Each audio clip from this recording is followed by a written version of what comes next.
Masiyahin, malambing, sweet, palakaibigan at mapagmahal na anak. Ganyan ilarawan ng kanyang pamilya at mga kaibigan si Ella Mae Marces.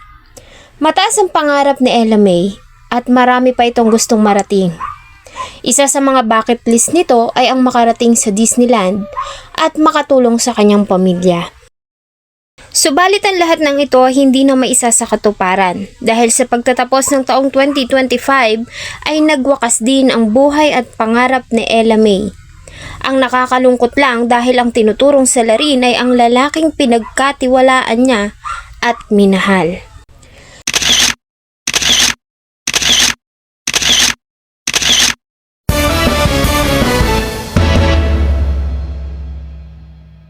Sa mga larawan na ito ay makikita mo ang masayang si Ella Mae nang magtapos ito ng kolehiyo noong 2023. Bunso si Ella Mae sa 10 magkakapatid. Lahat ng mga ito ay nagtatrabaho na at may sari-sarili ng pamilya.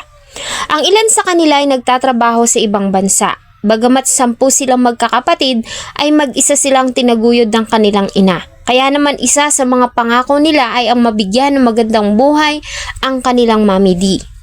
Bilang bunso, ay si Ella Mae ang pinakamalapit sa kanyang ina at spoiled din ito sa mga kapatid.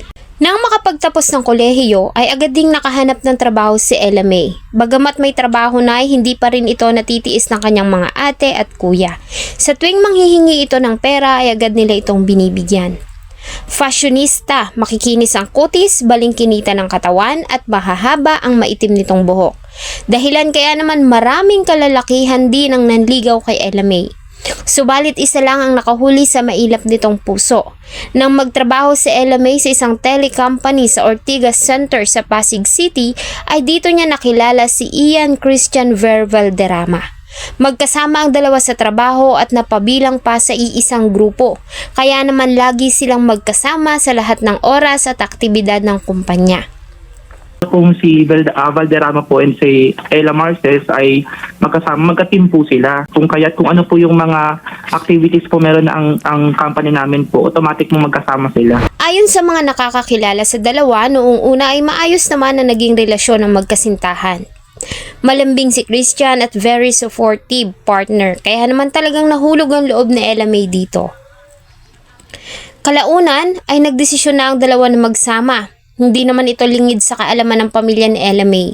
Pinakilala niya rin sa ina at mga kapatid ang nobyo at dahil nga nasa tamang edad na at nakapagtapos na rin sa kanyang pag-aaral, ay wala nang nakikitang dahilan ng kanyang pamilya para hadlangan ang pagnanais ni Ella Mae na mag-asawa. Nang magsama ang dalawa ay mas lalo silang naging malapit sa isa't isa. Sabay silang pumapasok sa trabaho at sabay ding umuuwi sakay ng motorsiklo. Habang tumatagal ang pagsasama ng dalawa ay lumabas ang ugali ni Christian. Isa na nga rito ang pagiging seloso nito. December 29, 2025 ay magkasabay na dumating ang dalawa sa kanilang opisina sa Ortigas Center para sa gaganaping year-end party. Masayang binati ni Ella Mae ang mga katrabaho ng gabing iyon. Bumagay dito ang suot niyang denim na skirt at brown na top, samantalang tahimik naman at pangiti-ngiti lang ang nobyo nito na si Christian na nakaitim na pantalon at white na sando. Nang gabing iyon ay masaya ang lahat, ganun din si Ella Mae. Lingid sa kanyang kaalaman na may isang tao ang hindi nag-i-enjoy sa party. Ito ay ang kanyang nobyo na si Christian. Hindi pa man natatapos ang party ay nilapitan na siya nito at niyayang umuwi. Nauna na itong bumaba ng gusali, subalit na natili pa si Ella Mae ng ilang minuto at nagpaalam sa kanyang mga katrabaho bilang courtesy. Pagbaba niya sa parking lot ay dito na nagsimula ang problema. Dinatnan niya kasi sa parking lot ang galit na si Christian. Nagtalo ang dalawa na nauwi pa sa pananakit. Sa kuha ng CCTV sa parking lot ay nakita pa ang buong pangyayari ng gabing iyon. Pagbaba ni Ella Mae ay galit siyang kinumpronta ng nobyo. Nagkaroon ng palitan ng salita. Maya-maya pa ay makikita na ang ginawang pananakit ni Christian kay Ella Mae.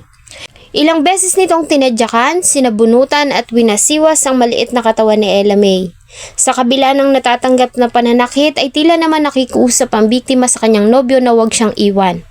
Kahit nang hihina ay makikita ang pilit na paghawak nito sa motorsiklo, bagay na labis namang ikinaiinis ng lalaki. Sa tuwing aalisin nito ni Christian sa motor ay muli itong bumabangon at pilit na humahawak sa motor para hindi ito umalis, subalit patuloy lamang itong sinasaktan ng nobyo. Sa huli ay nagawa nitong maiwas-iwas ang dalaga sa sahig at umalis sa lugar. Naiwan ang nanghihina at nakahandusay na si Ella May. Nang magkaroon ng konting lakas ay nagawa ni Ella May na bumangon at umupo. Sa gutter, doon na siya nakita ng kanyang mga katrabaho. Ayon sa kanila, ay nakita nila si Ella May na nakaupo at nanghihina. Humihingi ito ng tulong kaya naman agad nila itong dinala sa hospital. Nakita po namin si Ella po na nakaupo po sa gutter, gilid po ng parking, umiiyak po, kaya yakap-yakap po yung TL namin na sinundan po niya.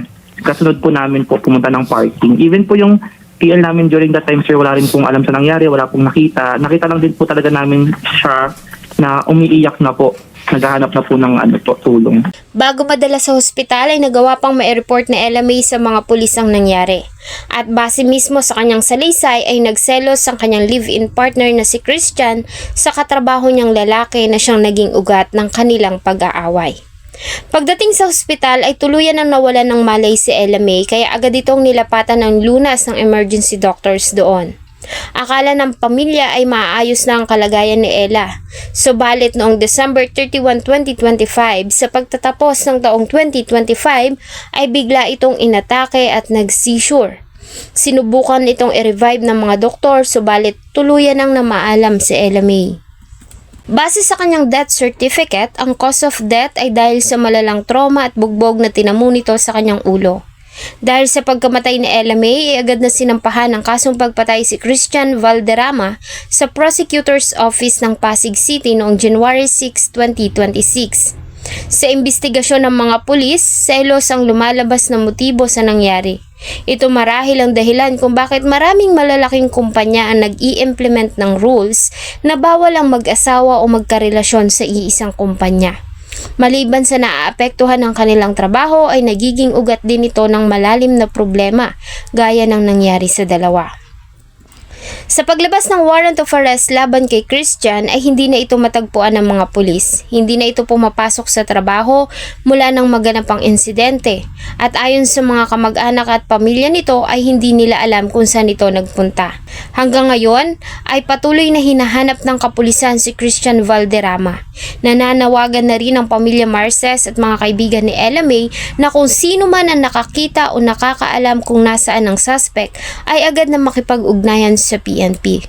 Ito po sa pinagtatabawan nila. Then after po ng year-end party nila, nauna pong bumaba si suspect natin. Nagpaalam po si victim, Ella May, sa mga co-workers nila. Then pagbaba po ni Team Ella May, so nagalit po si suspect na live-in partner niya dahil inakusahan po siya na parang nagpaalam sa mga lalaking co-workers.